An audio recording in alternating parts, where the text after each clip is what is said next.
ومولانا محمدا صلى الله تعالى عليه وسلم عبده ورسوله أما بعد فأعوذ بالله من الشيطان الرجيم بسم الله الرحمن الرحيم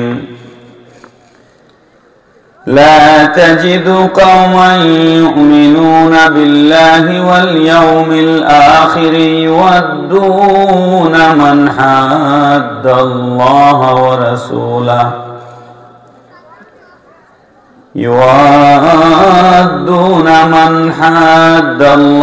ورسوله ولو كانوا آباءهم وأبناءهم أو إخوانهم أو عشيرتهم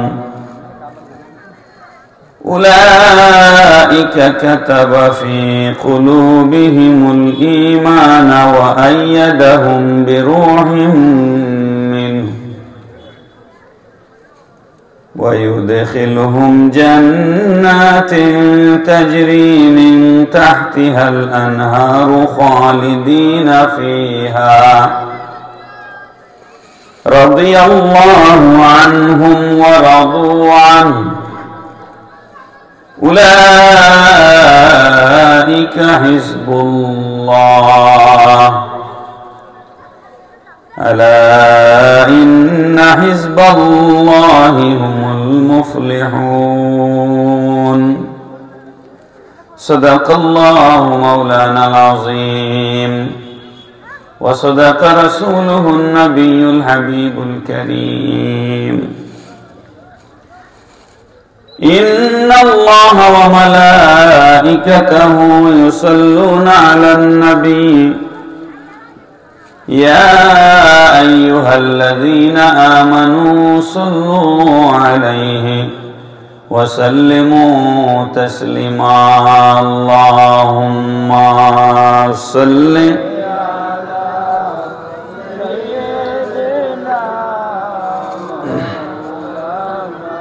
محمد وعلى آل سيدنا مولانا محمد।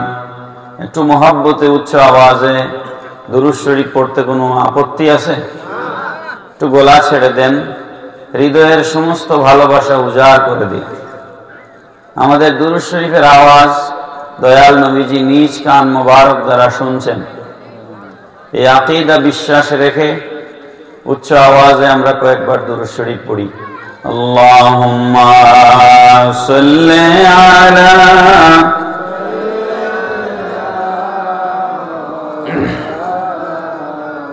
মুহাম্মাদ ওয়া আলা আলি সাইয়্যিদিনা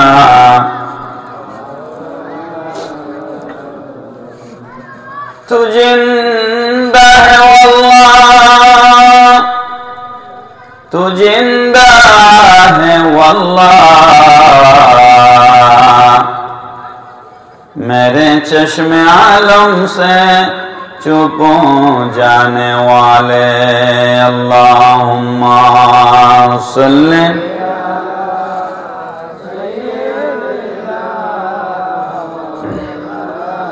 मुहम्मद वाला आली सय्यिदिना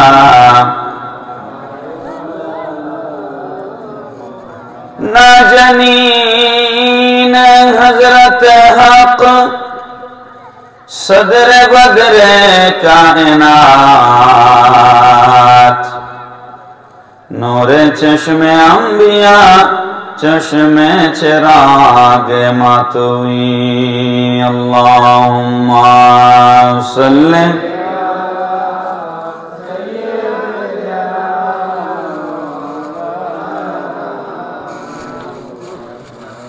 আমার টাইমটা বলতে বলেন কয়টা পর্যন্ত?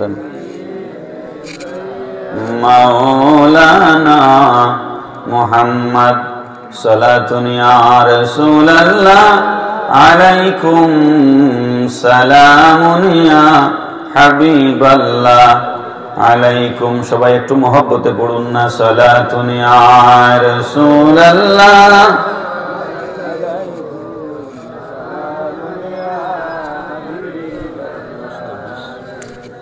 নবিয়ুন মাজেদুন জাওয়াজিয়া কাসিমাম মুআজিজান নূরাম মুদিয়া সালাতুন ইয়া রাসূলুল্লাহ সালামুন ইয়া হাবিবাল্লাহ বালাগাল উলা বিকামালিহি কাশাফাদ দুজা বিজামালিহি হাসনাত জামিউ খিসালিহি সাল্লু আলাইহি ওয়া আলিহি। মাওলায়া সাল্লি ওয়া সাল্লিম ওয়া বারিক আলাইহি।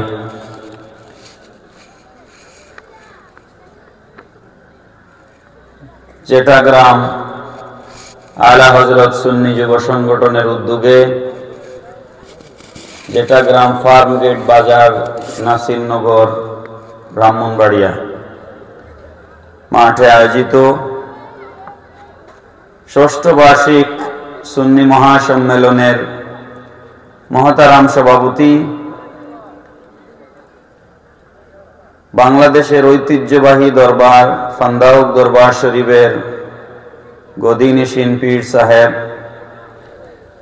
বাংলাদেশ আঞ্জুমানে যুব খাদেমুল ইসলামের সম্মানিত সভাপতি, আওলাদে রসুল সাল্লাল্লাহু আলাইহি সাল্লাম পীর জাদা আলহাজ হযরত মাওলানা মুফতি সৈয়দ মুঈনুদ্দিন আহমদ আল হুসাইনি সাহেব মাদ্দাজিল্লুহুল আলী, প্রধান অতিথি আন্তর্জাতিক খ্যাতিসম্পন্ন মুফাসসিরে কোরআন, বিশিষ্ট ইসলামী চিন্তাবিদ হযরত মাওলানা হাফেজ আল্লামা মুফতি নেসার উদ্দিন সাহেব, বিশেষ অতিথিবৃন্দ, উলামায়ে কেরাম, এই চিটাগ্রাম ফার্মগেট বাজারের সম্মানিত ব্যবসায়ী ভাইরা, আলা হযরত সুন্নি যুব সংগঠনের আমার অত্যন্ত প্রিয় যুবক ভাইরা, পর্দার ভিতরে সম্মানীয় মা বোনেরা, সকলকে আমি আবার একটু সালাম দিচ্ছি। আসসালামু আলাইকুম ওয়া রাহমাতুল্লাহি ওয়া বারাকাতুহু। আমি অনুরোধ করব, বাজারে যারা অযথা বসে আছেন, কোনো কাজ ছাড়াই আপনারা প্যান্ডেলে চলে আসুন। দুনিয়া এবং আখিরাতে আপনি এর উত্তম জাযা পাবেন ইনশাআল্লাহ। আমি গতকাল সরাইলের পানিশ্বর মাহফিলে ছিলাম। পানিশ্বর থেকে আমার সিলেটে বাসায় পৌঁছাতে সকাল 5:30 বেজেছে। ফজরের নামাজ পড়ে আমি ঘন্টাখানিক বিশ্রাম নিয়ে আমি অফিসে গিয়েছি। 1 ঘন্টা ঘুমের দ্বারা কি কোনো মানুষ চলতে পারে? তো এই জন্য গলা একেবারেই বসে গেছে। তারপরও আল্লাহর শুকর আদায় করছি যে আল্লাহ পাক এসে আপনাদের সামনে কথা বলার তৌফিক দিচ্ছেন। বলেন আলহামদুলিল্লাহ। আওয়াজ করে বলি আলহামদুলিল্লাহ। সবাই আমার সাথে পড়ুন, ইয়া রব্বি লাকাল হামদু কামা ইয়ানবাগি লিজালালি ওয়াজহিকা ওয়া কাদিমি সুলতানিক। স্বেচ্ছাসেবক ভাইদেরকে অনুরোধ করব, প্যান্ডেলের বাইরে বাচ্চারা কথা বলছে, এদেরকে সরিয়ে দেন। স্বেচ্ছাসেবক ভাইরা যারা আছে, সম্মানিত হাজিরিন, যেহেতু আলা হযরত সুন্নি যুব সংগঠনের উদ্যোগে এই মাহফিল, আমি কিছু কথা আপনাদের সামনে আলা হযরতের উপর বলতে চাই। তিনি কে, তাকে চেনা আমাদের দরকার। কোরআনুল কারীমের সূরা মুজাদালা 58 নম্বর সূরা 22 নম্বর আয়াতে কারিমা আমি আপনাদের সামনে তেলাওয়াত করেছি।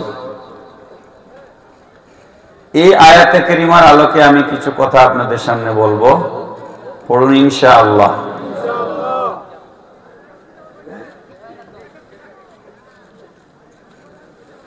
এই আয়াতে কারিমায় আল্লাহ পাক ইরশাদ ফরমাচ্ছেন, লা তাজিদু কওমান ইউমিনুনা বিল্লাহি ওয়াল ইয়াউমিল আখির। আল্লাহ এবং আখিরাতের উপরে বিশ্বাস স্থাপন করেছে এমন কোন সম্প্রদায় আপনি পাবেন না, ইউআদ্দুনা মান হাদ্দাল্লাহ ওয়া রাসূলাহ, যারা আল্লাহ এবং আল্লাহর রসুলের বিরুদ্ধবাদীদেরকে ভালোবাসে, আল্লাহ এবং আল্লাহর রসুলের দুশমনদেরকে ভালোবাসে, আল্লাহ এবং আল্লাহর রসুলের দুশমনদের সাথে সম্পর্ক রাখে, এমন কোন ঈমানদার আপনি পাবেন না। বড় করে বলেন না সুবহানাল্লাহ। এটা হচ্ছে আয়াতের প্রথম অংশের বাংলা অনুবাদ। এরপরে আল্লাহ পাক কঠিন এক কন্ডিশন জুড়ে দিয়েছেন, ওয়ালাউ কানু আবাআহুম আও আবনাআহুম আও ইখওয়ানাহুম আও আশিরাতাহুম। আল্লাহর দুশমন, রসুলের দুশমন যদিও তার পিতা হয়, আল্লাহর দুশমন, রসুলের দুশমন যদিও তার সন্তান হয়, আল্লাহর দুশমন, রসুলের দুশমন যদিও তার ভাই হয়, আল্লাহর দুশমন, রসুলের দুশমন যদিও তার পাড়া প্রতিবেশী আত্মীয় স্বজন হয়, তারপরেও সে রসুলের দুশমনকে ভালোবাসবে না। এই সমস্ত মুমিন মুসলমান যারা আল্লাহর জন্য বাপ ছেড়ে দেয়, নবীর জন্য ভাইকে ছেড়ে দেয়, বুঝা যায় আমার কথা? যারা আল্লাহ এবং রসুলের জন্য বাপকে ছেড়ে দেয়, আল্লাহ এবং রসুলের জন্য ভাইকে ছেড়ে দেয়, আল্লাহ এবং রসুলের জন্য সন্তানকে ছেড়ে দেয়, আল্লাহ এবং রসুলের জন্য আত্মীয়তার সম্পর্ক ছেড়ে দেয়, এই পর্যায়ের ঈমানদার নরম ঈমানদার না শক্ত ঈমানদার? শক্ত ঈমানদার। আলহামদুলিল্লাহ, আপনারা বুঝতে পারছেন। আমি যেটা গ্রামে প্রথম এসেছি, নূরপুর আমি 2-3 বার মাহফিলে এসেছি, কিন্তু এখানে প্রথম। নূরপুর কয়েকবার এসেছি, দাঁতমন্ডল দরবার শরীফের মাহফিলে এসেছি, আরো ওইদিকে অনেক মাহফিলে এসেছি। এখানে প্রথম আসলাম। মনে হচ্ছে আপনারা রিসিভ করতে পারছেন, গ্রহণ করতে পারছেন। এই ধরনের শক্ত ঈমানদারদের ব্যাপারে আল্লাহ পাক বলছেন, তাহলে শক্ত ঈমানদার কারা? যারা আল্লাহ এবং রসুলের জন্য বাপের সাথে পরোয়া করে না, যারা আল্লাহ এবং রসুলের জন্য ভাইকে পরোয়া করে না, যারা আল্লাহ এবং রসুলের জন্য পাড়া প্রতিবেশীকে পরোয়া করে না, এরা শক্ত ঈমানদার। কি ঈমানদার? এখন যদি কেউ বলেন তৌহিদের ভিত্তিতে আমরা মুসলমানদের মাঝে ঐক্য প্রতিষ্ঠা করব, এই কথা একজন শক্ত ঈমানদারের পক্ষে মেনে নেওয়া সম্ভব? কারণ তৌহিদের ভিত্তিতে কোন মুসলমানের ঐক্য হতে পারে না। রাজা রামমোহন রায় তৌহিদবাদী ছিল। ঈশ্বর, তৌহিদ মানে এক আল্লাহ বিশ্বাস করা। এক আল্লাহ মানে না এরকম কোন জাতি পৃথিবীতে নাই। গাছেও এক আল্লাহ মানে, মাছেও এক আল্লাহ মানে, হিন্দু এক আল্লাহ মানে, বৌদ্ধ এক আল্লাহ মানে, খ্রিস্টানও এক আল্লাহ মানে। প্রমাণ দিব, প্রমাণ না দিয়ে কোনো কথা বলবো না। যারা এক আল্লাহ মানে তারা তৌহিদবাদী, আর মুসলমান তৌহিদবাদী নয়। মুসলমান হচ্ছে তৌহিদ এবং রিসালাতবাদী। এই কথাটা আমার ব্যক্তিগত কথা নয়, আল্লাহ পাক রব্বুল আলামিন সূরা বাকারার শুরুতে বলেছেন, وَمِنَ النَّاسِ مَن يَقُولُ آمَنَّا بِاللَّهِ وَبِالْيَوْمِ الْآخِرِ وَمَا هُمْ بِمُؤْمِنِينَ। এই আয়াতটা শুনছেন না আপনারা? وَمِنَ النَّاسِ مَن يَقُولُ, মানুষের মাঝে কিছু মানুষ আছে যারা বলে, কি বলে? আমান্না বিল্লাহ, আমরা ঈমান আনলাম আল্লাহর উপরে, ওয়াবিল ইয়াউমিল আখিরি, ঈমান আনলাম আখিরাতের উপরে। আল্লাহ পাক বলছেন ওয়া মা হুম বিমুমিনিন, এরা মুমিন নয়। এরা কি নয়? কেন? আল্লাহর উপরে ঈমান আনলো তাও মুমিন নয় কেন? আখিরাতের উপর ঈমান আনলো তারপরও সে মুমিন নয় কেন?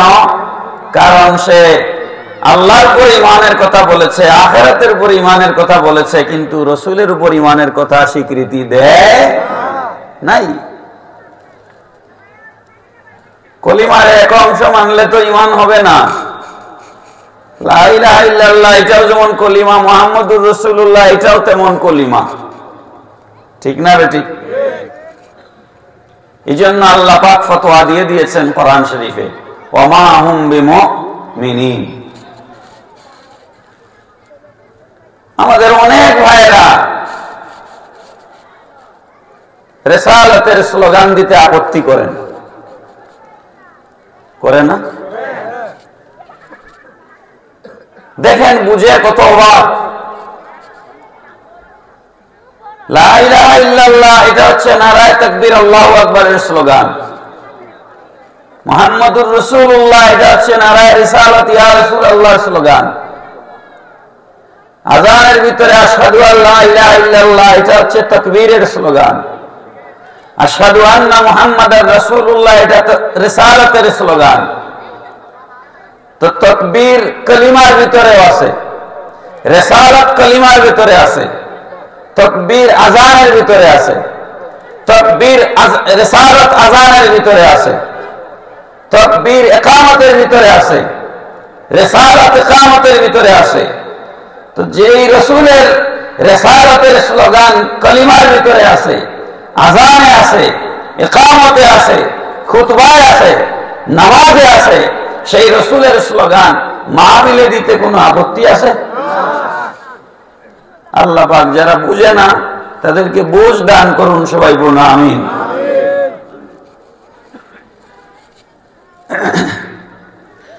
আল্লাহ পাক রব্বুল আলামিন বলছেন,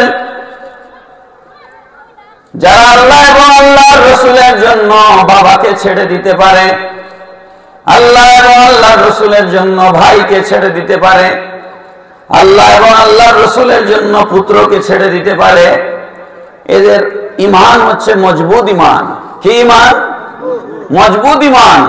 এবার এদের ব্যাপারে আল্লাহ পাক রব্বুল আলামিন বলছেন, উলাইকা কাতাবা ফি কুলুবিহিমুল ঈমান। এই সমস্ত ঈমানদারের অন্তরে, এই সমস্ত ঈমানদারের অন্তরে আল্লাহ পাক রব্বুল আলামিন ঈমানের সিলমোহর মেরে দিয়েছেন। আওয়াজ করে বলেন না সুবহানাল্লাহ। এই সমস্ত ঈমানদারদের অন্তরে ঈমানের সিল মেরে দিয়েছেন।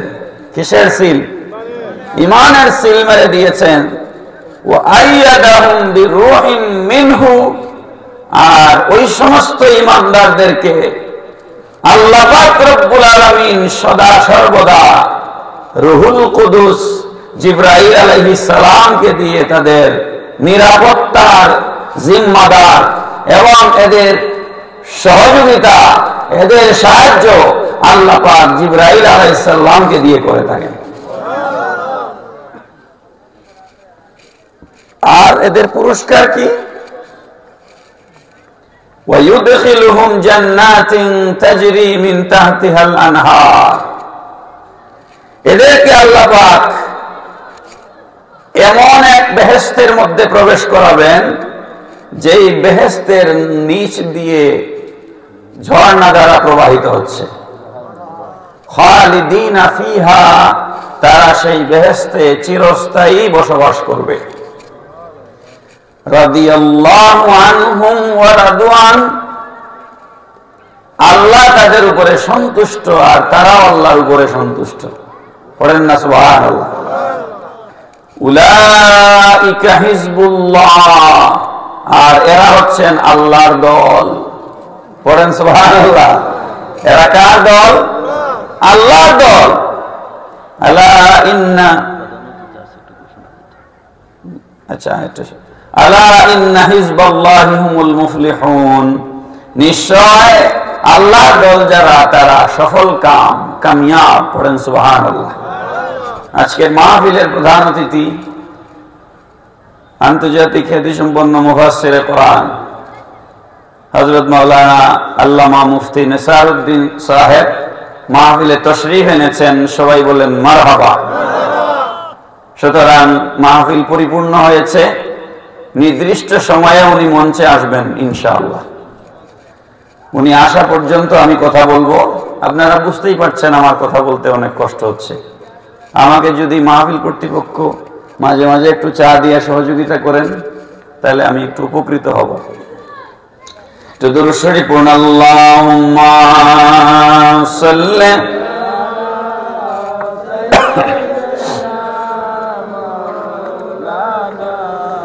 মুহাম্মাদ ওয়া আলা আলি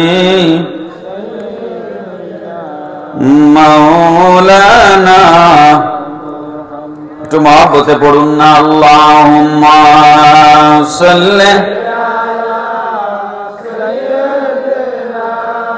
মাওলানা মুহাম্মদ ওয়া আলা আলি সাইয়্যিদিনা মাওলানা মুহাম্মদ।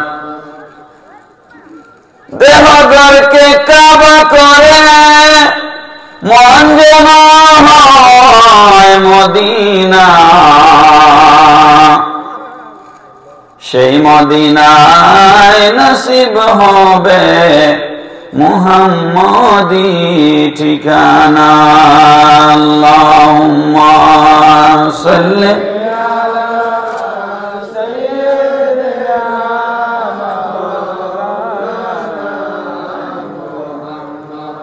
ওয়া আলা আলি সাইয়্যিদিনা।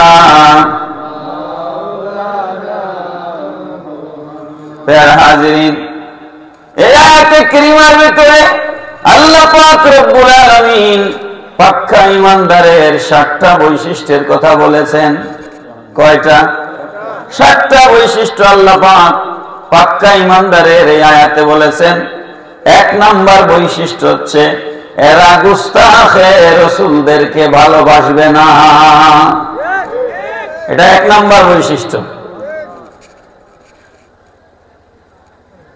لا تجدوا قوما يؤمنون بالله واليوم الآخر يودون من حاد الله ورسوله,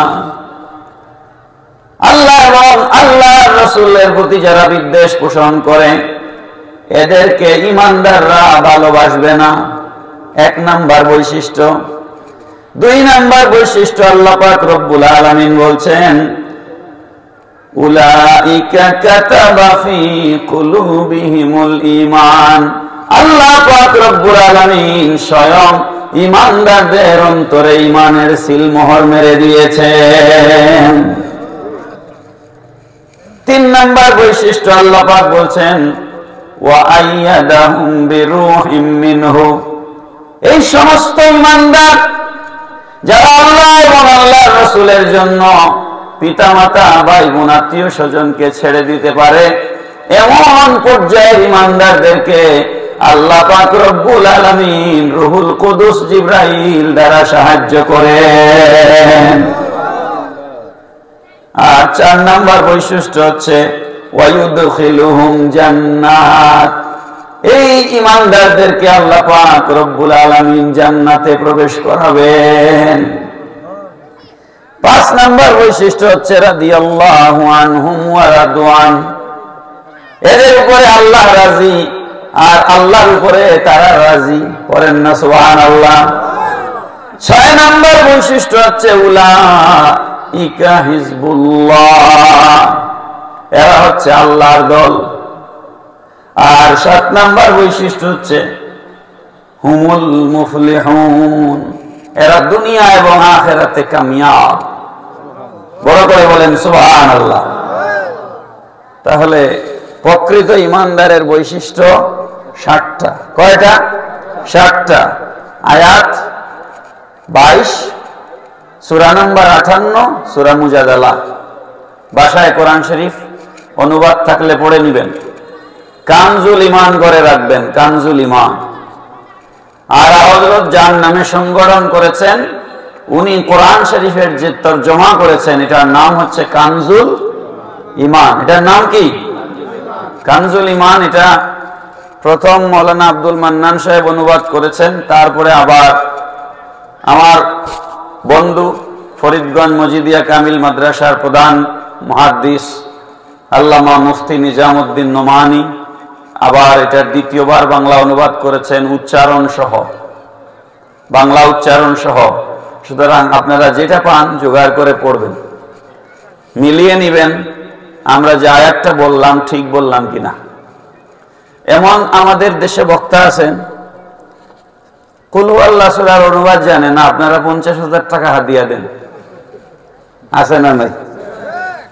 ভাইরাল হয়েছে তো এগুলা। সূরা ইখলাসের অনুবাদ পারে না, নামের আগে লেখা মুফতি, হাদিয়া 40 থেকে 50 পড়েন নাউজুবিল্লাহ।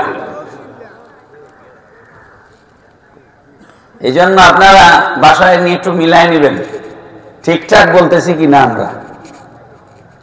এখন আপনারা আমার প্রশ্ন করবেন, হুজুর এই আয়াতের সাথে আলা হযরতের কি সম্পর্ক? আমি এই আয়াত কেন পড়লাম? আলা হযরত আজিমুল বারাকাত ইমাম ইশকা মাহাব্বত ইমাম শাহ আহমদ রেজা খান ফাজিলে বেরলভী রহমতুল্লাহ আলাইহি 1272 হিজরিতে উনার জন্ম। কত হিজরি? একটু আমাকে সহযোগিতা করেন, আর এগুলা মনে রাখতে হবে। কত হিজরি?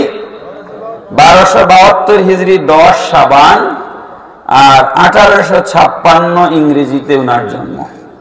ওফাত শরীফ হচ্ছে 25 সফর 1340 হিজরি 1921 ইংরেজি। আলা হযরতের ওফাত। হযরত ইমাম শাহ আহমদ রেজা খান ফাজিলে বেরলভী রহমতুল্লাহ আলাইহি, আপনারা জানেন আরবিতে সংখ্যা আছে, সংখ্যা, এটাকে বলা হয় আবজদ। এক একটা হরফের এক একটা মান আছে আরবিতে। আলিফের মান হচ্ছে 1, ওয়াওয়ের মান হচ্ছে 6, লামের মান হচ্ছে 30, হামজার মান হচ্ছে 1, কাফের মান হচ্ছে 20। এইভাবে আমি সবগুলা বলতেছি না, টাইম নষ্ট হয়ে যাবে। এইভাবে ইমাম শাহ আহমদ রেজা খান ফাজিলে বেরলভী রহমতুল্লাহ আলাইহি কোরআন শরীফের সূরা মুজাদালা 22 নম্বর আয়াতের এই অংশ, উলাইকা কাতাবা ফি কুলুবিহিমুল ঈমানা ওয়া আইয়াদাহুম বিরূহিম মিনহু। আল্লাহ পাক রব্বুল আলামিন ওই সমস্ত ঈমানদারদের অন্তরে সিলমোহর মেরে দিয়েছেন এবং জিবরাইল ফেরেশতা দিয়া ওই সমস্ত ঈমানদারদেরকে আল্লাহ পাক সাহায্য করেন। এই আয়াতের সংখ্যা মান বের করে আলা হযরত দেখিয়েছেন এই আয়াতের উলাইকার হামজা, ওয়াও, লাম, হামজা, কাফ, কাতাবা, কাফ, তা, বা, এইভাবে অক্ষরগুলোর মান বের করলে টোটাল সংখ্যা যোগ করলে হয় 1272। বড় করে বলেন সুবহানাল্লাহ। অর্থাৎ আলা হযরতের জন্মের সাল কোরআনের এই আয়াত থেকে বের হয়ে গেছে। আওয়াজ করে বলেন না সুবহানাল্লাহ। তার মানে কি? এটার ইশারা হচ্ছে আল্লাহ পাক রব্বুল আলামিন আলা হযরতের অন্তরে ঈমানের সিল মেরে দিয়েছিলেন। আল্লাহ নিজেই, আপনারা জানেন, উলামায়ে কেরামদের কাছ থেকে শুনে থাকবেন, আবু দাউদ শরীফের হাদিস। কোন কিতাব? আবু দাউদ। নবীজি বলেছেন, ইন্নাল্লাহা ইয়াবআসু লিহাযিহিল উম্মতি আলা রাসি মিয়াতিন সানাতিন মান ইউজাদ্দিদু লাহা দীনাহা। আবু দাউদ শরীফের হাদিস। নবীজি বলেছেন, আমার উম্মতের প্রতি 100 বছর পর পর, আমি আবার রিপিট করছি, আমার উম্মতের প্রতি 100 বছর পর পর আল্লাহ পাক জমিনে এমন একজন ওলি বুজুর্গ পাঠান, যে ওলি বুজুর্গ সমাজ সংস্কার করেন, তাজদীদ করেন, মুজাদ্দিদের কাজ করেন। বড় করে বলেন সুবহান। প্রথম মুজাদ্দিদ হচ্ছেন উমর ইবনে আব্দুল আজিজ রাদিয়াল্লাহু তাআলা আনহু। প্রথম মুজাদ্দিদ। সিরিয়ালি আসলে সবার নাম এখন বলার সুযোগ নাই, হুবহু বলতেও পারবো না, ভুল বলার চেয়ে না বলা ভালো। নবম শতাব্দীর মুজাদ্দিদ ইমাম জালালউদ্দিন সৈয়দী রাহমাতুল্লাহ আলাইহি। চতুর্দশ শতাব্দীর মুজাদ্দিদ, 14 শতকের মুজাদ্দিদ আলা হযরত ইমাম শাহ আহমদ রেজা খান ফাজিলে বেরলভী রাহমাতুল্লাহ আলাইহি। পড়েন সুবহানাল্লাহ। এই আয়াত যেটা আমি আপনাদের সামনে পড়লাম, বলেন তো কোন সূরা? দেখি মনে থাকে কিনা এক দুই কথা। কোন সূরা? সূরা মুজাদালা। সূরা মুজাদালা আয়াত নাম্বার কত? 22। ওয়াজ মনে রাখতে হবে। ওয়াজ সুর শুনে বাড়িতে গিয়ে লাভ নাই, ওয়াজ মনে রাখতে হবে। এই আয়াত নাজিল হয়েছে, এর শানে নুজুল কি? তাফসীরের মধ্যে এসেছে, হযরত আব্দুল্লাহ ইবনুল জাররাহ রাদিয়াল্লাহু তাআলা আনহু এবং হযরত আবু বকর সিদ্দিক রাদিয়াল্লাহু তাআলা আনহু, এই দুইজন সাহাবীর শানে এই আয়াত নাজিল হয়েছে। কয়জন সাহাবী? ইসলামের ইতিহাসের প্রথম জিহাদের নাম কি বলেন তো? প্রথম যুদ্ধ। সব কথা আমি বললে তো হবে না, আপনারা একটু বলেন। এদিক থেকে এসেছে বদর। কোন যুদ্ধ? বদরের যুদ্ধ। এই আয়াত বদরের যুদ্ধের প্রেক্ষিতে নাজিল হয়েছে। কিসের?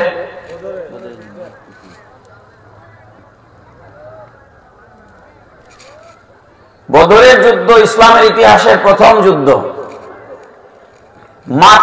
সবেমাত্র যে সমস্ত সাহাবায়ে কেরাম ঈমান এনেছেন, মুসলমান হয়েছেন, মুসলমান হয়ে দেশ ত্যাগ করে বাড়িঘর ছেড়ে স্থাবর অস্থাবর সহায় সম্পত্তি সব মক্কাতুল মুকাররমায় রেখে মদিনাতুল মুনাওয়ারায় তারা হিজরত করেছে। যখন মুখামুখি হয়েছেন যুদ্ধের ময়দানে, তখন মুসলমান দলে সাহাবায়ে কেরামের সামনে যে সমস্ত কাফেররা যুদ্ধ করতে আসছে, বিরুদ্ধবাদী দলে, কাফেরদের দলে অনেক মুসলমান সাহাবীর বাবা ভাই যুদ্ধের ময়দানে ছিল। কথা কোন ছিল কি ছিল না? আব্দুল্লাহ ইবনুল জাররাহ রাদিয়াল্লাহু তাআলা আনহু বদরের ময়দানে ওনার বাবাকে সামনাসামনি পেয়ে গেছেন, তরবারি হাতে নিয়েছেন বাবার গর্দান উড়ায় দেওয়ার জন্য। বাবা কাফের আর ছেলে হচ্ছেন মুসলমান। বাবা বলে, আমি তোমার পিতা, পুত্র হিসেবে পিতাকে একটু সহানুভূতি দেখানো কি যায় না? আব্দুল্লাহ ইবনুল জাররাহ রাদিয়াল্লাহু তাআলা আনহু বলেন, পিতা পুত্র হয়ে এখানে আমি যুদ্ধে আসি নাই, আমি দয়াল নবীজির পক্ষে যুদ্ধে এসেছি। পিতা পুত্র হয়ে আসি নাই, নবীজির পক্ষে জিহাদে নেমেছি। আমি ভুলে গেলে স্মরণ করায় দিয়েন। আম্মা জান আয়েশা সিদ্দিকা রাদিয়াল্লাহু তাআলা আনহা বলেছেন, নবীর সাহাবীরা নবীকে কেমন ভালোবাসতেন এটা বুঝাবার জন্য তিনি একটা উদাহরণ দিয়েছেন। আম্মা জান আয়েশা সিদ্দিকা রাদিয়াল্লাহু তাআলা আনহা বলছেন, ওরে নবীর সাহাবীরা শোনো, জগৎবাসী শোনো, হযরত ইউসুফ আলাইহিস সালামের সৌন্দর্য দেখে বেহুশ হয়ে জুলেখার দাসীবাদীরা হাতের আঙ্গুল কেটে ফেলেছিল। ঠিক না বেঠিক? জুলেখার দাসীবাদীরা আঙ্গুল কেটেছে, হুশ ছিল না, বেহুশ হালতে হাত কেটেছে। আর নবীর সাহাবীরা বেহুশ হালতে নয়, হুশ হালতে জিহাদের ময়দানে নবীর জন্য গর্দান দিয়ে দিয়েছে। বেহুশ হয়ে নয়, হুশ হালতে। সুবহানাল্লাহ। প্যারা হাজিরিন, নবীজি একবার বয়ান দিচ্ছেন সাহাবায়ে কেরামের সামনে। নবীজি বললেন, ও আমার সাহাবীরা, আমি দুনিয়াতে তিনটা জিনিস ভালোবাসি। একটা জিনিস হচ্ছে আমি আতর ভালোবাসি, সুগন্ধি, সুগন্ধি আমার পছন্দ। দ্বিতীয় জিনিস হচ্ছে আমার চেস্টি অ্যান্ড সেন্টলি উইমেন, যেই সমস্ত মহিলারা নিজের সতীত্বকে রক্ষা করে, যে সমস্ত নারীরা জেনা ব্যভিচারে লিপ্ত হয় না, যে সমস্ত সতী সাধবী নারী রয়েছে, আমার উম্মতের মধ্যে সতী মহিলাদেরকে আমি বড় ভালোবাসি। পড়েন না সুবহানাল্লাহ। আর 3 নাম্বার হচ্ছে আমার উম্মত যখন নামাজের মধ্যে দাঁড়ায়, আমার নামাজি উম্মতদেরকে আমি বড় ভালোবাসি। সিদ্দিক আকবর রাদিয়াল্লাহু তাআলা আনহু ওই মজলিসে উপস্থিত ছিলেন। তিনি বললেন, ইয়া রাসূলুল্লাহ সাল্লাল্লাহু আলাইহি ওয়াসাল্লাম, আমার পিতামাতা আপনার কদমে কুরবান হোক। সাহাবায়ে কেরাম যখন নবীর শানে কথা বলতেন নবীর সামনে, তখন ফিদাকা বি ওয়া উম্মি ইয়া রাসূলুল্লাহ, আমার মা বাবা আপনার কদমে কুরবান হোক, এইভাবে সাহাবায়ে কেরাম কথা বলতেন। আর আমাদের মুল্লারা নবীকে রাখাল বলে। কথা কোন ঠিক না বেঠিক? সাহাবীদের কোন আদর্শ এদের মধ্যে নাই। এরা বলে আমরা দ্বীন কায়েম করতে চাই, কোরআনের আইন কায়েম করতে চাই, অথচ কোরআনের আয়াতই এরা মানে না। প্যারা হাজিরিন, সিদ্দিক আকবর বলেন, ইয়া রাসূলুল্লাহ সাল্লাল্লাহু আলাইহি ওয়াসাল্লাম, আমার পিতামাতা আপনার কদমে কুরবান হোক। নবীজি গো, আপনি যেহেতু 3টা জিনিস ভালোবাসেন, আমি আবু বকরও 3টা জিনিস ভালোবাসি। পড়েন সুবহানাল্লাহ। হাদিস শরীফের ইবারত শুনেন। আবু বকর সিদ্দিক বলেন, আন-নাযরু ইলা ওয়াজহি রাসূলিল্লাহ সাল্লাল্লাহু আলাইহি ওয়াসাল্লাম, আমার প্রথম ভালোবাসা হচ্ছে দয়াল নবীজির নুরানি চেহারা মোবারকের দিকে সার্বক্ষণিক তাকায়া থাকা। সিদ্দিক আকবরের আকীদা ছিল, বিশ্বাস ছিল, নবীজির চেহারা মোবারকের দিকে তাকায়া তাকায় ইবাদত। ঠিক না বেঠিক? নবী আমার 2 নম্বর ভালোবাসা হচ্ছে ওয়াইনফাকু মালি আলা রাসূলিল্লাহ, আল্লাহ পাক আমাকে যা সম্পদ দান করেছেন, আমার সমস্ত সম্পদ আপনার কদমে কুরবান করে দে। অনেকে মনে করেন আবু বকর সিদ্দিক বোধহয় গরিব সাহাবী ছিলেন। আবু বকর সিদ্দিক বড় ধনী সাহাবী ছিলেন। আপনারা শুনলে খুশি হবেন, বর্তমান যে মসজিদে নববী শরীফ এবং নবীজির রওজা আকদস মুবারক, যেই রওজা শরীফ আর মিম্বরের মাঝখানকে আল্লাহ পাক দুনিয়ার একটা বেহেশত বানিয়ে দিয়েছে। রিয়াজুল কি? রিয়াজুল। নবীজি বলেন, মা বাইনা বাইতি ওয়া মিম্বরি রাউদাতুম মির রিয়াদিল জান্নাহ ওয়া মিম্বরি আলা হাউদি। নবীজি বলেন, আমার মিম্বর আর আমার হুজরা মোবারকের মাঝখানের যে জায়গাটা, এটা হচ্ছে দুনিয়ার একটা বেহেশতের বাগান। কেন? কারণ দিনে 5 বার নবীজি হুজরা মোবারক থেকে বের হয়ে মিম্বরে নামাজ পড়ানোর জন্য আসা যাওয়া করতেন। নবীজির কদম পাকের বারবার স্পর্শ লাগার কারণে এই জায়গা দুনিয়ার বেহেশত হয়ে গিয়েছে।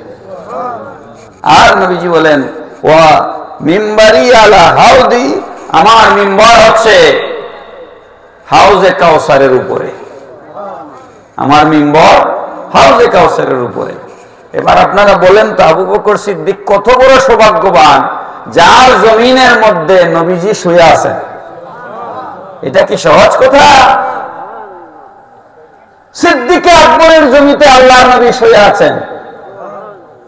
মসজিদে নববীর গোটা জমিন আবু বকর সিদ্দিক কিনে দান করেছেন। আমরা এখন মাদ্রাসার জন্য, আমার বাড়িতে মাদ্রাসা, দাখিল মাদ্রাসা আমি করেছি। আপনারা তো জানেন আমি ইউনিভার্সিটির প্রফেসর, আলহামদুলিল্লাহ ভালো বেতন পাই, ওটা দিয়ে আমার সংসার সুন্দরভাবে চলে। ওয়াজ করে তো কিছু হাদিয়া আপনারা দেন, ওটা দিয়ে কিছু মাদ্রাসা, 3টা প্রতিষ্ঠান চালাচ্ছি আলহামদুলিল্লাহ। তো গ্রামে যেটা করেছি দারুল মুস্তাফা সাল্লাল্লাহু আলাইহি সাল্লাম দাখিল মাদ্রাসা, নাম দিয়েছি দারুল মুস্তাফা সাল্লাল্লাহু আলাইহি সাল্লাম দাখিল মাদ্রাসা। মাদ্রাসার পাশে একজনের 6 শতক জায়গা আছে। এখানকার রেট হচ্ছে, জমির রেট হচ্ছে সর্বোচ্চ 50,000 টাকা ডেসিমেল।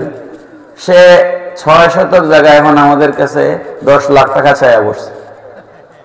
এটা বলে কাবু করা, মানে মাদ্রাসার প্রতি একটু মহব্বত মায়া। দেখো মুসলমান সিদ্দিক আকবরকে দেখো, তার জমিনে আজকে মসজিদে নববী শরীফ 18 থেকে 20 লক্ষ মুসলমান একসাথে নামাজ পড়তে পারে। সিদ্দিক আকবর বলেন, ইয়া রাসূলুল্লাহ, আমার দ্বিতীয় পছন্দ হচ্ছে ওয়াইনফাকু মালি আলা রাসূলিল্লাহ, আমার সমস্ত সম্পদ আপনার কদমে উৎসর্গ করে দেই।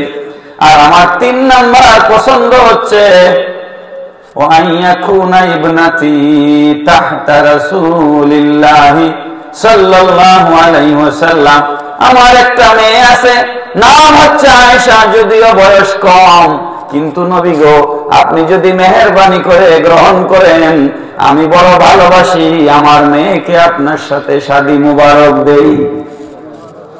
বড় করে বলেন না সুবহানাল্লাহ। তার হাজিরিন, সাহাবায়ে কেরাম নবীকে কেমন ভালোবাসতেন। হযরতে আব্দুল্লাহ ইবনে জাররা রাদিয়াল্লাহু তাআলা আনহু তার বাবাকে বলছেন, বাবা আমি এই জিহাদের ময়দানে পিতা পুত্রের পরিচয় নিয়ে আসি নাই, দয়াল নবীর মহব্বতে এখানে এসেছি, হয় তুমি থাকবে নাইলে আমি থাকবো। সুবহানাল্লাহ।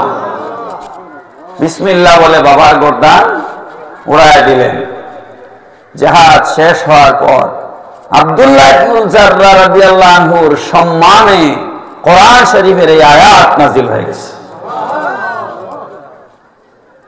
আল্লাহ পাক বলেন, জিবরিল যাও আমার হাবিবকে জানায় দাও, ওয়ালাউ কানু আবাআহুম ওয়া আবনাআহুম ওয়া ইখওয়ানাহুম ওয়া আশীরাতাহুম, এরা তো এমন পর্যায়ের মুসলমান যারা তাদের পিতার থেকে, ভাই থেকে, বাবার থেকে, সন্তান থেকে, বংশ বুনিয়াদ থেকে আপনি নবীকে বেশি ভালোবাসে।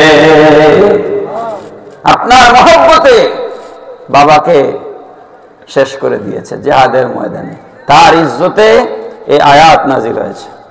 আর আবু বকর সিদ্দিক রাদিয়াল্লাহু তাআলা আনহু যুদ্ধের ময়দানে তার সন্তানকে কতল করার জন্য খুঁজতেছিলেন, কিন্তু তিনি পান নাই। জিহাদ শেষ হওয়ার পর ছেলে বলছে, বাবা, আবু বকর সিদ্দিক রাদিয়াল্লাহু আনহুকে ছেলে বলছে, বাবা আমি কিন্তু কয়েকবার তোমাকে ছুরির নিচে পাইছি যুদ্ধের ময়দানে, কিন্তু বাপ হিসাবে আমি তোমাকে ছেড়ে দিয়েছি, বাবা হিসাবে আমি তোমাকে ছেড়ে দিয়েছি। আবু বকর সিদ্দিক বলেন, আল্লাহর কসম খেয়ে বলছি, আমি যদি তোমাকে পাইতাম আল্লাহ কসম আমি তোমাকে এক চুলো ছাড় দিতাম না। এটার নাম ঈমান। এই ঈমানদারদের ব্যাপারে বলা হয়েছে উলাইকা কাতাবা ফি কুলুবিহিমুল ঈমান, যাদের অন্তরে আল্লাহ পাক ঈমানের সিলমোহর মেরে দিয়েছেন। আর এই আয়াতের আবজদ সংখ্যা দিয়ে আলা হযরত নিজের জন্মসাল প্রমাণ করেছেন। বলুন সুবহানাল্লাহ। আলা হযরতের বিরোধী মানুষের সমাজে অভাব নাই। শোনেন, আলা হযরত যে হক, খুব ভালো করে লক্ষ্য করবেন আমার কথাটা, আলা হযরত যে হকের উপরে আছেন তার প্রমাণ হচ্ছে আহলে সুন্নাত ওয়াল জামাতের এই দল, আলা হযরতের অনুসারী যারা, আহলে সুন্নাত ওয়াল জামাতের এই দল ছাড়া আর যত দল আছে পৃথিবীতে সব দল এক হয়ে যায়। আমার কথা আপনারা মনে হয় বুঝেন নাই। রসুন কড়া কড়া, কি বলেন আপনারা, রসুনের গোড়া এক জায়গায় না, সব বাতিল আলা হযরতের বিরুদ্ধে এক। কথা বলা ঠিক না বেটি? এটা প্রমাণ হয় আলা হযরত হক, আর না হলে সব বাতিল এক হওয়ার কথা, সব বাতিল এই জায়গায় এক হয়ে যায়। আলা হযরতের বিরুদ্ধে অভিযোগ দেয় আমাদের দেশের কিছু মৌলবী আছে, আলা হযরতের বিরুদ্ধে অভিযোগ দেয়। তারা বলে যে আলা হযরত ইংরেজের দালাল ছিলেন। জোরে বলেন নাউযুবিল্লাহ। আমি আজকে আপনাদের সামনে প্রমাণ করব আলা হযরত ইংরেজের দালাল ছিলেন না, আলা হযরত ইংরেজদের জন্য, ব্রিটিশদের জন্য জম ছিলেন। প্রমাণ করতে না পারলে উঠে যাব না। বইটা আমার নাই, ছাপা শেষ হয়ে গেছে। আমি বহু বছর আগে একটা কিতাব লিখছিলাম। এই বইটা আমি লিখেছিলাম 2014 সালে, তার মানে 11 বছর আগে। আলা হযরতের 10 দফা কর্মসূচি ও আমাদের দায়বদ্ধতা। এখন চায়া লাভ হবে না, আমার কাছে ছাপা বই নাই। বই ছাপা ছেড়ে দিয়েছি, কারণ এগুলা লস প্রজেক্ট। সুন্নিরা বই পড়ে না। হাজার হাজার লাখ লাখ টাকা দিয়ে কিতাব ছাপি আমরা, কিন্তু পড়ে না। আমার সাথে এখন 2টা কিতাব আছে। একটা হচ্ছে মাযহাব বিরোধীদের খণ্ডনে হানাফিদের জরুরি মাসায়েল। 25টা মাসলা আমি আলোচনা করেছি। লামাযহাবীরা যেগুলো মানে না, নামাজে হাত মহিলাদের মতো বুকের উপরে বাঁধে, তারপরে আমিন জোরে বলে, তারপরে ফরজ নামাজের পরে দোয়া নাই, তারাবির নামাজ 8 রাকাত, এই যাবতীয় বিষয়ের জবাব দিয়ে আমি একটা কিতাব লিখেছি। এটার নাম হচ্ছে মাযহাব বিরোধীদের খণ্ডনে হানাফিদের জরুরি মাসায়েল। আমার সাথে আমার ছাত্র আছে, ওর কাছে কিতাব আছে, প্রয়োজন হলে জোগাড় করে নেবেন। 150 টাকা দিয়া। আর একটা কিতাব লিখেছি আমি সাহাবিয়ত ও আফজলিয়ত। সাহাবায়ে কেরামের ইজ্জতের উপরে এখন আঘাত আসতেছে, এটার উপরে আমি একটা কিতাব লিখেছি। এটারও দাম 150 টাকা, আপনারা পারলে জোগাড় করে নেবেন। তো আমি যেটা বলার জন্য বলছিলাম, 2014 সালে আমি একটা কিতাব লিখেছি। এখানে আমি এই কথাগুলো কিছুটা আলোচনা করেছি। আলা হযরতকে বুঝতে গেলে, ইংরেজের দালাল এটা একটু পরে আসতেছি, আলা হযরতকে বুঝতে গেলে মানুষ ততটুকুন বুঝে যতটুকুন তার জ্ঞান আছে। কথাটা কি আমি বুঝাইতে পারলাম? যেমন ধরেন, আমি কিন্তু গাড়ি ড্রাইভ করতে পারি এবং আমার গাড়ির ড্রাইভিং লাইসেন্স আছে। তার মানে এটা আমার একটা দক্ষতা, আমি গাড়ি চালাতে পারি। এখন আমাকে যদি হেলিকপ্টার একটা, আপনি আমার ওয়াজ শুনে খুশি হয়ে, হুজুর আপনার একটা হেলিকপ্টার গিফট করলাম, হেলিকপ্টার তো আমি চালাইতে পারি না, তার মানে হেলিকপ্টার আমার জন্য উপযোগী নয়। 5 বছরের একটা শিশু বাচ্চার সাথে যদি, 4-5 বছরের একটা শিশু বাচ্চার সাথে যদি আপনি যৌবনের গল্প করেন, বিয়ের গল্প করেন, সে কি মজা পাবে না বিরক্ত হবে? তার সাথে আপনি যৌবনের গল্প করে লাভ নাই, সে যৌবন বুঝে না। আপনি যদি 20-25 বছর বয়সের একটা যুবকের সাথে যৌবনের গল্প করেন, তাহলে সে ইন্টারেস্ট ফিল করবে, মজা পাবে। কথা ঠিক না বেঠিক? তার মানে কি, আমরা যতটুকুন আমাদের জ্ঞান আছে ততটুকুন আমরা বুঝি। আমার জ্ঞান যেখানে নাই, সেটা তো আমি বুঝবো না। আমরা দেখি বিমান উঠছে, কিভাবে উঠছে আমরা জানি? আমরা জানি না। বাতাসের উপর এটা কিভাবে ওড়ে এটা আমরা জানি না। এটা বিয়ন্ড অফ মাই নলেজ, এটা আমার জ্ঞানের বাইরে, এটা আমি জানি না। আলা হযরত এমন জ্ঞানের মহাসমুদ্র ছিলেন, আলা হযরত এমন জ্ঞানের এনসাইক্লোপিডিয়া ছিলেন, তাকে বুঝবার মতো আলেমের সংখ্যা খুবই কম। এজন্য তাকে নিয়ে উল্টাপাল্টা কথা বলে। আমাদের বাংলাদেশের একজন সুনামধন্য বক্তা আছেন, এখনো তিনি আছেন, বয়স হয়ে গেছে, হাবিবুর রহমান যুক্তিবাদী। আমরা জন্মের পর থেকে তার নাম শুনতেছি। উনি একটা গল্প প্রায়ই মাহফিলে বলতেন, এই গল্পটা আমি এখানে প্রাসঙ্গিক আপনাদেরকে বলছি বুঝাবার জন্য, আপনাদেরকে বিষয়টা বুঝাবার জন্য। এক লোক বিয়ে করছে, তার বউ হচ্ছে খাটো, সাইজে খাটো। তো এখন তো ঘরের ভিতরে পানির ট্যাপ আছে, তখন তো আর এগুলা ছিল না।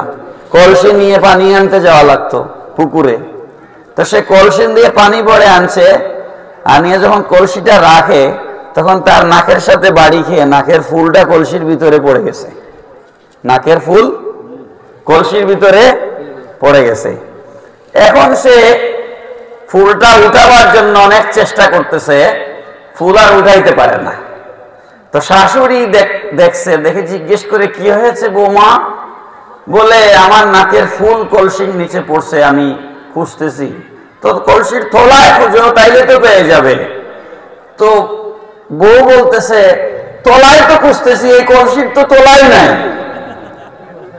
তার হাত বাচ্চা, তার হাত কি, এখন সে নাগাল পায় না, তো কলসির তলা নাই। তার কথা ঠিক আছে, কলসির তলা নাই, যেহেতু সে হাত দিয়ে কলসির তলা নাগাল, আসলে কি কলসির তলা আছে না নাই? আলা হযরতের জ্ঞানের সমুদ্র, আলা হযরত এমন এক জ্ঞান সমুদ্র, এই জ্ঞান সমুদ্র সাধারণ মোল্লাদের হাত দিয়ে তো দূরের কথা, লগি বইটা দিয়েও নাগাল পাওয়া সম্ভব। লগি বইটা দিয়ে নাগাল পাওয়া সম্ভব নয়। আলা হযরত এই ব্যক্তি যিনি সব বাদ দেন। আলা হযরত তো ১,৫০০ কিতাব লিখেছেন। কত? ১,৫০০ কিতাব। আলা হযরতের বৈশিষ্ট্য কি ছিল জানেন? ২ হাত দিয়ে লিখতেন, ডান হাত দিয়ে শানে রিসালাত লিখতেন, আর বাম হাত দিয়ে বেয়াদবে রাসূলদের জবাব দিতেন। তিনি আমার আলা হযরত ১,৫০০ কিতাব লিখেছেন, ৫৫টা ফন, ৫৫টা জ্ঞানের শাখায় আলা হযরত কলম ধরেছেন। একটা দুইটা না, ইলমে কোরআন, ইলমে হাদিস, উসুলে তাফসীর, উসুলে হাদিস, উসুলে ফিকহ, বালাগাত, ফাসাহাত, মানতিক, ইলমে মানি, ইলমে বয়ান, ইলমে বদি, ইলমে আরুজ, ইলমে মুনাজারা, ইলমে ফালসাফা, এমন কোন জ্ঞানের শাখা নাই বাদ গেছে। আলিগড় ইউনিভার্সিটির ভাইস চ্যান্সেলর ডক্টর জিয়াউদ্দিন চতুর্ভুজের একটা সূত্র পত্রিকায় দিয়েছিলেন, এটা কেউ সমাধান করতে পারছে না। মুহূর্তের মধ্যে আলা হযরত সমাধান করে দিয়ে উল্টা আর একটা প্রশ্ন পাঠায় দিয়েছে।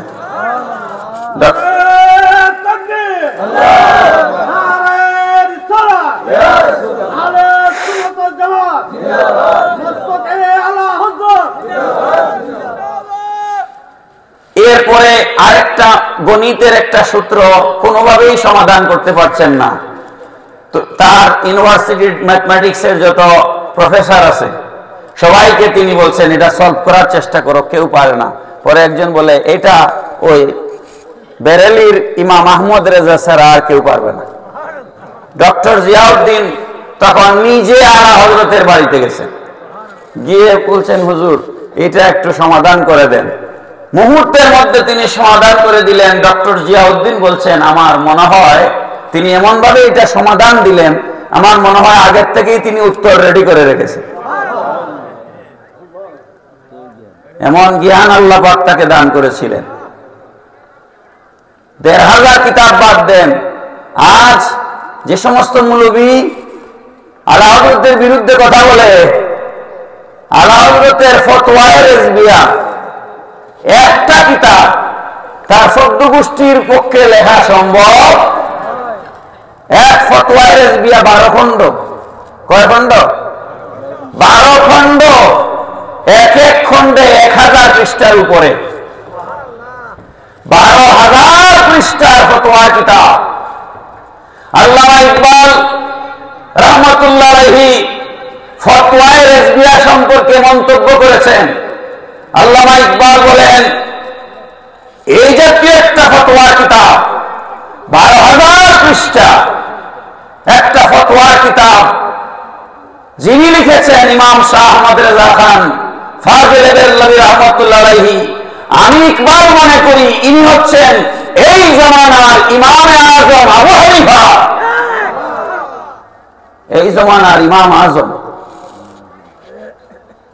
12,000 পৃষ্ঠা পড়ো না, রিডিং করতেই তো তোমার জিন্দেগি চলে যাবে। তুমি তার বিরুদ্ধে কথা বলো।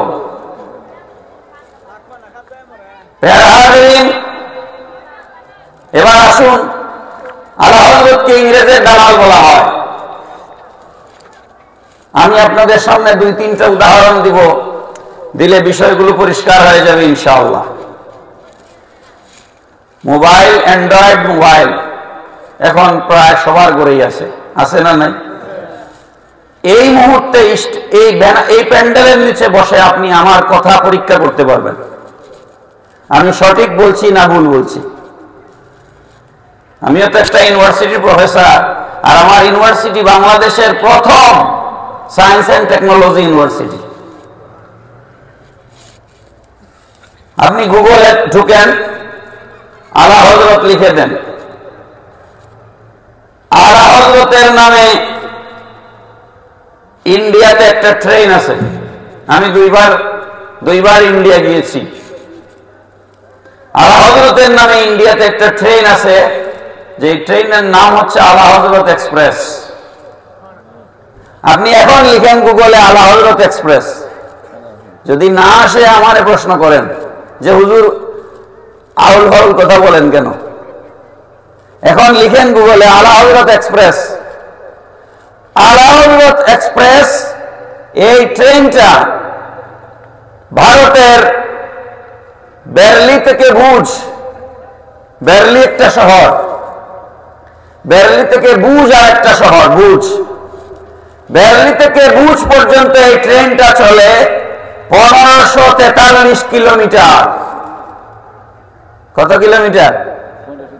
বাংলাদেশে 1543 কিলোমিটারের কোন ট্রেনের লাইনই নাই। ইন্ডিয়া অনেক বড় দেশ, 1543 কিলোমিটার ধরে আলা হযরত এক্সপ্রেস ট্রেন চলে। এই ট্রেনটা 42টা স্টেশনে, দেন দেন দেন স্লোগান দেন, নারায়ে তাকবীর, আল্লাহু আকবার, নারায়ে তাকবীর, আল্লাহু আকবার, নারায়ে রিসালাত, ইয়া রাসূলুল্লাহ। প্রধান অতিথির আগমন, শুভেচ্ছার স্বাগতম, প্রধান অতিথির আগমন, শুভেচ্ছার স্বাগতম। এই মাহফিলের পক্ষ থেকে লাখ শুভেচ্ছা, জেঠাগ্রামের পক্ষ থেকে লাখ শুভেচ্ছা, নারায়ে তাকবীর, আল্লাহু আকবার। সম্মানিত হাজিরিন, আপনাদেরকে বারবার আমরা অনুরোধ করছি, এখনো অনুরোধ করছি, শেষবারের মতো মেহেরবানি করে আপনারা প্যান্ডেলের নিচে এসে বসে পড়ুন। এখনো যারা চার স্টলে বসে এখানে সেখানে বসে অযথা সময় নষ্ট করতেছেন, আমাদের প্রধান অতিথি মহোদয়, আজকের এই মাহফিলের যিনি প্রধান অতিথি আমাদের মধ্যে তাশরিফ এনেছেন, অল্প কিছুক্ষণের মধ্যে হুজুরের বয়ান আরম্ভ হবে। আপনারা মেহেরবানি করে প্যান্ডেলের নিচে এসে বসে পড়ুন। হুজুরের বয়ানের পরপরই আমাদের পীর সাহেব কেবলা উনি তাশরিফ আনবেন এবং মিলাদ কিয়াম এবং দোয়ার মাধ্যমে আজকের মাহফিলের বিদায় মোনাজাত হবে ইনশাআল্লাহ। মোনাজাতের পরে তাবারুকের সুব্যবস্থা রয়েছে, তাই আপনারা মেহেরবানি করে প্যান্ডেলের নিচে এসে বসে পড়ুন। প্যারা হাজিরিন, হুজুর এসেছেন, উনি আমাদের অনেক সিনিয়র, ওনাকে বসায় রেখে আমি কোনো কথা বলতে চাই না। কথাটা শেষ করি, মানে এক মুহূর্তেই শেষ করে দিচ্ছি। আমি তো পলিটিক্সের ছাত্র ছিলাম, এখন পলিটিক্স পড়াই ইউনিভার্সিটিতে। ব্রিটিশ বিরোধী যত আন্দোলন হয়েছে এই দেশে, এর মধ্যে আপনারা জানেন খেলাফত আন্দোলন, অসহযোগ আন্দোলন, মহাত্মা গান্ধীর নেতৃত্বে অসহযোগ আন্দোলন হয়েছে, মৌলানা মোহাম্মদ আলী এবং শওকত আলীর নেতৃত্বে খেলাফত আন্দোলন হয়েছে, আলী ভাতৃদ্বয় বলা হয়। ব্রিটিশদেরকে ভারতবর্ষ থেকে তাড়াবার জন্য নন কোঅপারেশন যে মুভমেন্ট ছিল, এই মুভমেন্টে ভারতের মানুষেরা হিন্দু মুসলমান দলমত নির্বিশেষে বয়কট ব্রিটিশ গুডস, ব্রিটিশ পণ্য বর্জন কর্মসূচি ঘোষণা করেছিল। ব্রিটিশদের কোনো পণ্য আমরা ব্যবহার করব না। আমি এই কথাটা এই কারণে বললাম, এরকম একটা রাষ্ট্র ব্রিটিশদের বিরুদ্ধে দীর্ঘ সংগ্রাম করে আমরা যেখানে ব্রিটিশদেরকে তাড়িয়েছি, এরকম একটা দেশে, এরকম একটা রাষ্ট্রে যিনি ব্রিটিশদের পক্ষে ছিলেন, ব্রিটিশদের দালালি করেছিলেন, এরকম একজন আলেমের নামে কি ইন্ডিয়ান সরকার একটা ট্রেন চালু করতে পারে? আপনাদের বিবেক কি বলে? ব্রিটিশদের পক্ষে যিনি ছিলেন তার নামে ট্রেন থাকতে পারে? পারে না। শুধু কি তাই, আলা হযরতের নামে বেরলি যে এয়ারপোর্ট আছে, সেই এয়ারপোর্টে একটা টার্মিনাল আছে। আমাদের ঢাকা হযরত শাহজালাল ইন্টারন্যাশনাল এয়ারপোর্টে দুইটা টার্মিনাল ছিল, এখন একটা অ্যাড হয়েছে, টার্মিনাল 1, টার্মিনাল 2, টার্মিনাল 3। বেরলি এয়ারপোর্টে আলা হযরতের নামে একটা টার্মিনাল আছে, আলা হযরত টার্মিনাল। তারপরে উত্তরপ্রদেশ, ভারতের উত্তরপ্রদেশে আলা হযরতের নামে একটা হসপিটাল আছে, আলা হযরত হসপিটাল। এইভাবে আরো অনেক জিনিস আছে। এই জিনিসগুলো প্রমাণ করে তিনি ব্রিটিশদের দালাল ছিলেন না, তিনি ব্রিটিশদের জম ছিলেন। কথা ঠিক না বেটি? ইতিহাস যারা লিখেছে, ইতিহাসের লেখকরা অনেক জায়গায় খেয়ানত করেছে। তো যাই হোক, আমরা সমস্ত আল্লাহর ওলি যারা আছেন, হক সিলসিলা, হক তরিকতের যত আল্লাহর ওলি আছেন, কারো প্রতি আমরা বিদ্বেষ পোষণ করব? আমরা আউলিয়ায়ে কেরামকে ভালোবাসবো, আউলিয়ায়ে কেরামের আদর্শ দিয়ে আমরা সমাজকে পরিবর্তন করব। আল্লাহ পাক আমাদেরকে তৌফিক দিন। সবাই পড়ি আমিন। ওমা আলাইনা ইল্লাল বালাগ। আসসালামু আলাইকুম ওয়া রাহমাতুল্লাহি ওয়া বারাকাতুহু। মাশাআল্লাহ, মারহাবা। হুজুর এতক্ষণ গুরুত্বপূর্ণ আলোচনা করছিলেন। আমি আমার ভাই বাবাদের দৃষ্টি আকর্ষণ করে বলছি, আজকের এই মাহফিলের যিনি প্রধান অতিথি, আন্তর্জাতিক খ্যাতি সম্পন্ন